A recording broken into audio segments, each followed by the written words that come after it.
guy that everyone kind of has high hopes for. Second round pick last year, and as everyone always says, tough for a rookie to kind of break through in the Andy Reid offense. And we kind of saw him expanding his role a little bit in the playoffs with all the injuries happening. He was one guy who was not injured at all in the postseason. Is our guy Skyy Moore, who's becoming more of an intriguing guy as based on all reports indicate from minicamp and OTAs that he's going to take over the Juju Smith middle of the field pass catcher for Andy Reid and the Chiefs offense. And so far, he's been tearing it up in minicamp and OTAs. So much so that Andy Reid took to the mic last Thursday, was quoted saying, "Yeah, Skyy was targeted quite a bit this preseason.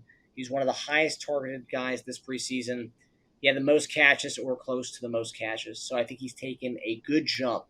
And he's been working with Mahomes all off season. And yeah, I mean, it's looking like that rapport is kind of going on in the actual what we're seeing, obviously mandatory minicamp and in OTAs. But how promising is this to hear about Skyy Moore going into his second year?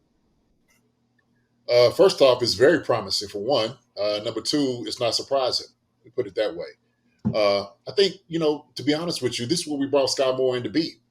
We knew exactly what the type of talent that he had. Coming out of college, we just talked about his route running ability, him able to get open, him able to catch the catch radius that he has great hands, he has great feel for, getting into, uh, um, you know, different zones and coverages. So we could see his ascension last year. I could see him getting better last year in certain games. You could tell that he was starting to really turn on, and so that's always good, man. It's always like the second year you start to see a guy like, okay, what is his progression that he has made from last year to this jump now? And the thing is, when you have all season OTAs, his workouts, uh, he's one of those guys that this is what I'm expecting. I'm expecting that. I'm expecting 50 balls from Skyy Moore. So this is what I'm gonna say. I'm projecting Skyy Moore being around 45 catches this year, at least. Okay, just because of what I could see what he did last year and what he could be this year. And so Skyy Moore has all the ability to be a good NFL receiver. He does a solid guy in this league. And so his ability has never been a question to me. It never has been. I think it was just the development part and how long it was going to take to get to where he needs to get to. And so it's good. Like you're talking about the promising aspect of it is Andy Reid seeing the development, Andy Reid seeing the growth of Skyy Moore, and we see him getting the ball more. And so in practice, OTAs and stuff like that, it's always that feel. As a guy coming in, and I understand this, from this playing, the more comfortable you get at being in the NFL, the better off you're going to be, right? It's just like anything else. It's consistency, it's that deliverance, and it's always that determination. And so he has that. He's dedicated to getting better. We know that we're going to get the ball in his hands because he's a weapon. We brought him in to be a weapon. And so I see Skyy Moore getting at least 45 balls. That's what I'm projecting him at. I don't know what everybody's projecting Skyy Moore at, but I see him as a 45 catch guy. Yeah, he's an interesting one because I think he's a very important piece where we talk about the moving on from Tyreek Hill, and we have all these young receivers, and then you have last year, for example, we drafted him, but we signed MVS and Juju. Juju's gone. MVS is the kind of lead veteran in that room now. We trade for Kadarius Toney, but we talk about that the rookies on this team, the younger guys, kind of stepping up, and in order for this team, I think, to continue at the prowess that it has been, is the receivers, the young guys that we've drafted, need to kind of pan out. And obviously, rookie year, a lot to learn, a lot of guys ahead of him on the depth chart. Now, not a lot of guys ahead of him on the depth chart. And it's a second year. He's been working with Mahomes in the offseason. He's getting all these targets in OTAs and minicamp. I think it's important for him to have a breakout year. If he doesn't, that could hurt as far as the depth of the Chiefs receivers in the kind of overall progression of that, and also like the high pick that not really panning out. Second round, where you're taking one of the top receivers in the draft, Right. not panning out. That would hurt the Chiefs. And, Veach has done an amazing job drafting all these guys. Skyy Moore doesn't kind of take that next step, which I Yeah. think he will. I think it's important. I mean, I forget like it needs to happen as far as like if we want to like to see our receiver group grow. But I think this. I mean, it's a very important year just for our kind of scout's sake because we placed a high investment on him. Yeah. But to me, I mean, you draft a guy that high because you do your homework on him. And so to me, he has that capability. We know that. And so when you do a deep dive into who Skyy Moore is, he's a guy that can fit into this offense and he can do it really, really well. And so when he's watching a guy like Juju in front of him, he's watching how these guys are working. He watches and he's starting to get comfortable in the offense in the NFL. You can see, hey, this is a guy that can make uh, that growth. He can take that step to getting better in this league. And so I think a lot of that, like I said, Veach and all those guys are not just taking a guy. Like I said, I've said this before.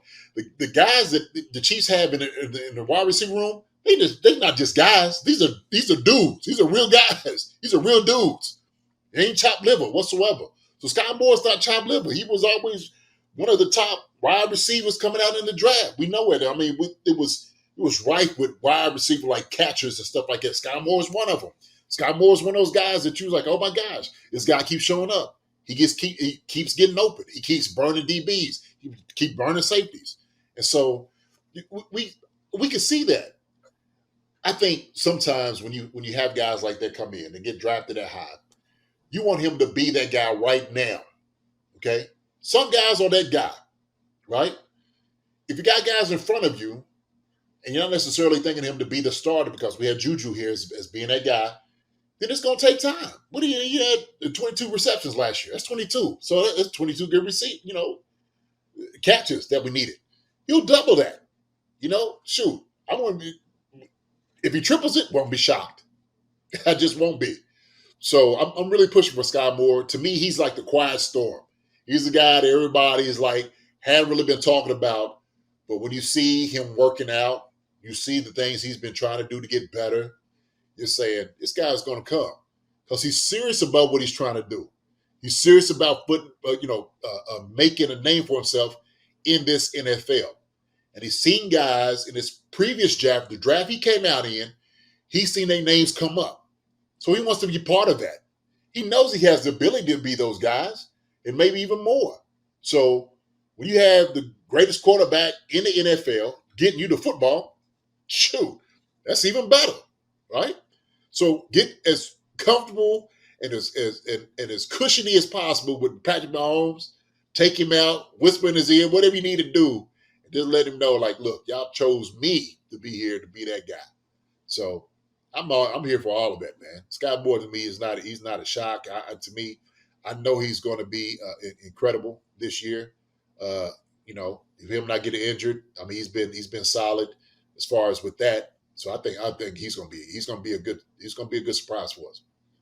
Yeah, and from the get go, he's been one of the main guys like since last year working out with Pat, and he's really gained that rapport with him. He even talked about it when he was at the podium one of the days last week about how he's grown. Like he understands Pat, Pat's understanding him more. So I think that helps too. I was kind of surprised that he was the leading target getter. I feel like that would be Kelce, even though I know it's mandatory minicamp and OTAs, but like I thought, Kelce ain't practicing like that.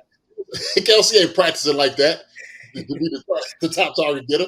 Look, Patrick knows what Kelce can do. Yeah, they know each other. Okay, Kelsey's taking the back seat, watching these guys. He'll go in and work a little bit, but these young guys to develop. This is the OTAs and mini camps are for the young guys to develop. That's the whole reason why Chris Jones can miss this thing and not miss a beat. He won't skip a beat at all. So yeah, I don't see Kelce being that guy. We need him during the season to be that guy, and he will be. But these young guys, OTAs and mini camps, we're trying to find out what they can do. Yep. Skyy Moore is the perfect guy to find out what he can do, especially during this time, and he's finding out.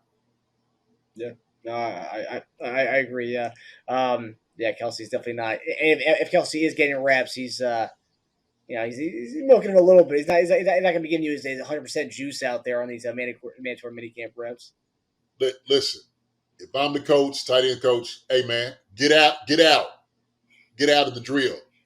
Oh, Coach Owen, I get it. Get out. We don't need you here. All right. We ain't got no time for somebody to do something stupid. Somebody fall and hit your knee or something like that happens. We don't need that right now. Okay. All right. So you enjoy your all season. You come here, smile, let all the guys see you. Okay. You show you're dedicated. Go and hang out with them and have a good time. Go do your show with your brother, but by no means do you get in there with these guys. Stay out of the drill. That's me as a coach, Travis Kelce. Helmet off, take a knee. Yes. Come out, take a knee. So, get you a couple little things in, look good, and then sit down. Have a seat.